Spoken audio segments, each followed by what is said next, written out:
सुरमई के जन्मदिन की महफिल में शार्दुल शाह ने सभी मेहमानों के बीच शिजा से अपनी मोहब्बत का इजहार इकरार किया।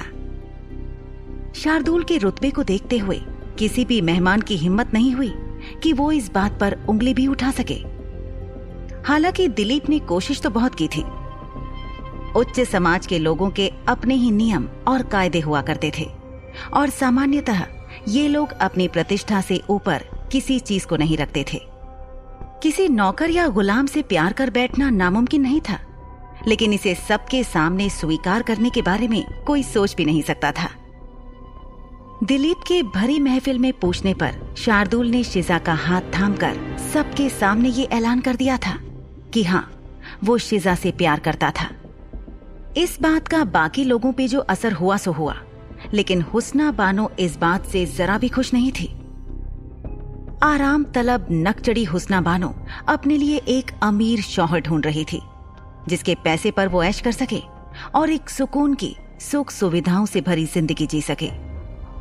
वो कोई काम नहीं करना चाहती थी, सिर्फ और सिर्फ ऐश करना चाहती थी। अपने लिए उसने जिन लोगों को पसंद कर रखा था, उस सूची में शार्दुल शाह का नाम सबसे ऊपर था। लेकिन आज शार्दुल ने अपनी गुलाम लड़की के लिए अपनी भावनाओं का इजहार करके हुस्ना बानो को सख्ते में डाल दिया था। दिलीप चलकर हुस्ना बानो के पास गया और उसने उससे पूछा कि वो उदास क्यों थी। कहीं उसे शार्दुल का अपनी गुलाम के प्रति मोहब्बत का इजहार करना बुरा तो नहीं लगा? हुस्ना बानो ने तुनक कर जवाब दिया कि नहीं, उसे भला क्यों बुरा लगेगा।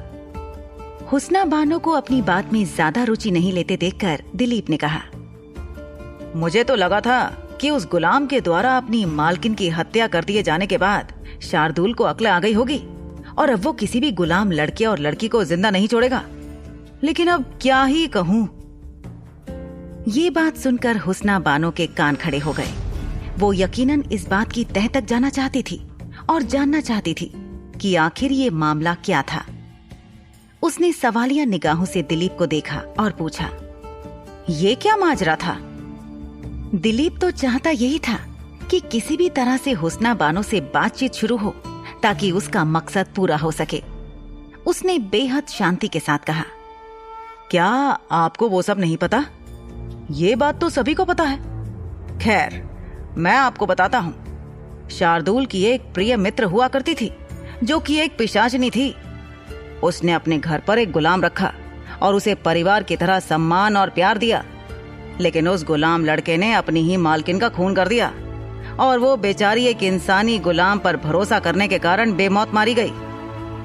अगर तुमने कभी शार्दुल शाह के व्यवहार को गौर से देखा हो तो पाया होगा कि वो कभी भी गुलामों के साथ अच्छा व्यवहार नहीं करता था। इसके पीछे यही कारण था, क्योंकि उसके दोस्त के साथ इतना बड़ा विश्वासघात हुआ तो उसने लोगों पर विश्वास करना ही छोड़ दिया। मोहतरमा, जरा सोच कर देखो, जिस थाली में खाते हो उसी थाली में छेद कर दो। मतलब जो हाथ खाने के लिए खाना दे रहा है, तुम उस हाथ को ही काट लो। ये तो वही बात हुई ना कि दयालु होना भी नुकसानदेह होता है और कभी कभी इसकी वजह से आपकी जान पर भी बन सकती है। ऐसे न जाने कितने ही किस्से रात के प्राणियों की दुनिया में होते रहते हैं और उन्हीं की वजह से इन प्राणियों ने बहुत ज्यादा दयालु होना छोड़ दिया है। वैसे आपको नहीं लगता कि हमें मिलकर इस बारे में कुछ करना चाहिए? हुस्ना बानो ने हैरानी से दिलीप को देखा और पूछा, क्या? अच्छा, आपको शार्दुल का आज वाला व्यवहार जरा भी बुरा नहीं लगा? तो फिर जरूर मुझे कोई गलतफहमी हुई होगी। वैसे मुझे लगा था कि जो काम एक अकेला व्यक्ति नहीं कर सकता, उसे दो लोग मिलकर अंजाम दे सकते हैं। क्या मतलब है आपका? दिलीप भी कहाँ हार मानने वाला था। उसने एक और कोशिश की और मुस्कुराते हुए उससे कहा, देखिए मोहतरमा, आपको शार्दुल चाहिए है ना? हुस्ना बानो ने बिना सोचे समझे हाँ में अपना सिर हिला दिया। दिलीप ने उसकी इस हरकत को देखा और मुस्कुराते हुए बोला, देखिए, अगर आप और मैं मिलकर कोशिश करें तो इन दोनों को अलग कर सकते हैं। अब आप कहेंगे कि इसमें मेरा क्या फायदा? तो चलिए दोनों के फायदे की बात करते हैं। आपको शार्दुल चाहिए और इन दोनों के अलग होने से आपको वो मिल जाएगा। और जहां तक मेरा सवाल है, मैं इस दास लड़की को अपना बनाना चाहता हूं। हुस्ना बानो आंखें नचाते हुए बोली, ओह, तो आपका भी दिल का मामला है। सच ये था कि हुस्ना बानो को शार्दुल से प्यार नहीं था। वो केवल एक रईस आदमी की बीवी बनना चाहती थी और शार्दुल शाह उसकी सोच और ख्वाहिशों के हर मापदंड पर खरा उतरता था। अब किसी नए व्यक्ति को तलाश करके उसे अपनी तरफ झुकाना, नए सिरे से रिझाना, ये सब हुस्ना बानो को मुश्किल लग रहा था, बनिस्बत इसके कि वो शार्दुल को ही किसी तरह अपनी लच्छेदार बातों के जाल में फंसाकर उसकी बीवी बन जाए। और अगर बात करें दिलीप की, तो उसने भले ही हुस्ना बानो को ऐसा जताया था कि उसे शिजा में दिलचस्पी थी, लेकिन ऐसा था नहीं। दरअसल वो एक रसिक मिजाज आदमी था। पिछली बार जब शिजा शार्दुल शाह के साथ इस हवेली में आई थी, तब भी वो उसे देखता रह गया था, जबकि तब वो बहुत ही सामान्य बोरे जैसे कपड़े और सामान्य बिखरे से बालों में थी। लेकिन इस बार एक विलायती पोशाक और कमाल के केश विन्यास में शिजा गजब ढा रही थी। आज उसकी खूबसूरती उभर कर सबको दिख रही थी और तब से दिलीप के मुंह में पानी आ रहा था।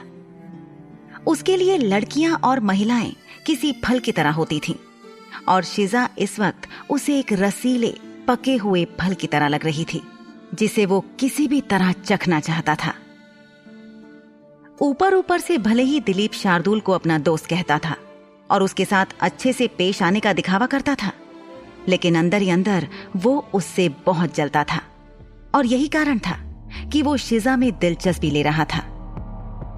यूं तो वो एक रंगीन मिजाज आदमी था और सब खूबसूरत लड़कियों में उसकी दिलचस्पी हो ही जाती थी, लेकिन शिजा में दिलचस्पी लेने की एक खास वजह ये थी कि वो शार्दुल की गुलाम थी और उसे इस्तेमाल करके दिलीप शार्दुल के अहम पर चोट पहुंचाना चाहता था।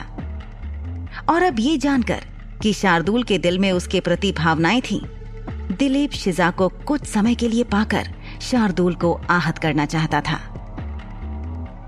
आपके मन में कोई सुझाव है क्या मोहतरमा? हुस्ना के मन की था लेता दिलीप सोच रहा था कि इस गुलाम में कोई तो बात थी कि शार्दुल शाह जैसा शक्तिशाली पिशाच भी उसके प्यार में पड़ गया था। यही कारण था कि दिलीप कुछ समय के लिए शिजा को पाना चाहता था। दिलीप को हुस्ना बानो की शार्दुल शाह में दिलचस्पी के बारे में भी मालूम था। ये युवा इंसानी लड़की जिस तरह से शुद्ध रक्त वाले पिशाच को प्रभावित करने की कोशिश कर रही थी, वो किसी भी तरह शिजा से शार्दुल की तवज्जो और मोहब्बत दोनों छीन लेना चाहती थी। लेकिन दिलीप शार्दुल को दोष नहीं दे सकता था, क्योंकि शिजा लग ही इतनी कमाल की रही थी।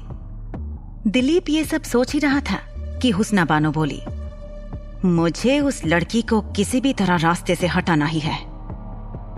दिलीप ने मन ही मन सोचा कि इंसान ऐसे प्राणी होते थे जो चाहे कितने भी रईस या प्रभावशाली क्यों ना हो जाएं, लेकिन उनकी मूर्खता कभी कम नहीं होती थी। उसने हुस्ना बानो को समझाने के लिहाज से कहा, उस लड़की को जान से मारना एक बहुत ही अतिशयोक्ति भरा कदम हो जाएगा और इससे तुम पर सवाल उठ सकते हैं। ज्यादा अच्छा कदम यह होगा कि हम कुछ ऐसा करें जिससे तुम शार्दुल को रख लो और मैं उस लड़की को हथिया लूं। मैं लड़की को शार्दुल की पकड़ से दूर करने की कोशिश करता हूं। कुछ ही देर में महफिल खत्म हुई और मेहमान अपने अपने घर जाने लगे। शिजा भी शार्दुल शाह के साथ बग्घी में बैठकर शाह हवेली की ओर चल पड़ी। शिजा ने बग्घी की खिड़की खोल रखी थी और वो बाहर अंधेरे में डूबे गांव को देख रही थी। शार्दुल ने करीने से उसका जो केश विन्यास बनाया था वो इस समय ढीला पड़ने लगा था और बाहर से आ रही हवा के झोंकों के साथ कुछ छोटे छोटे बाल निकलकर उसकी कनपटी और माथे पर फैल रहे थे। वो खामोश थी और कुछ भी नहीं बोल रही थी। शार्दुल ने उसकी तरफ देखा और कहा, तुम बहुत खूबसूरत और प्यारी लग रही हो। शिजा ने अपने हाथ से अपने माथे पर उड़कर आ रहे बालों को संभाला और शार्दुल पर एक नजर डाली, मगर वो कुछ बोली नहीं। शार्दुल ने उससे पूछा, क्या तुम्हें महफिल में आनंद आया? क्या आज तुमने अच्छा समय बिताया? शिजा के चेहरे पर फिक्र के भाव आ गए और उसने शार्दुल की तरफ देखते हुए पूछा, क्या आपको चिंता नहीं हो रही मालिक? शार्दुल अच्छी तरह से समझ गया था कि शिजा किस बारे में बात कर रही है, लेकिन फिर भी उसने उस बात का सीधे सीधे जवाब नहीं दिया, क्योंकि उसे अच्छा लगता था जब शिजा जितना बोलना चाहती थी शार्दुल उसे उससे ज्यादा बोलने पर मजबूर कर देता था।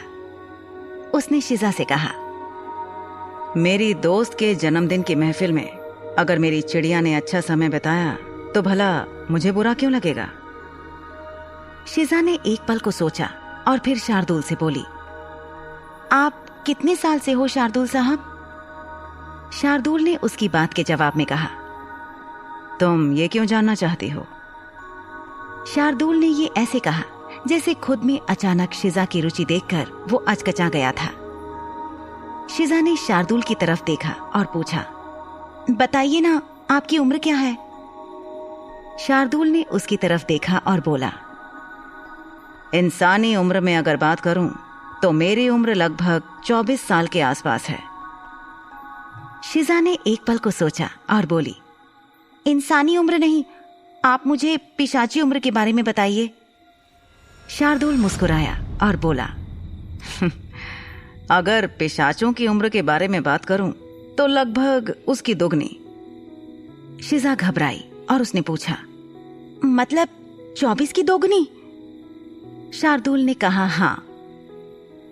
पिशाचों का शरीर इंसानों से अलग होने के कारण उनकी उम्र और उनकी बढ़ने और बूढ़े होने की रफ्तार भी अलग थी।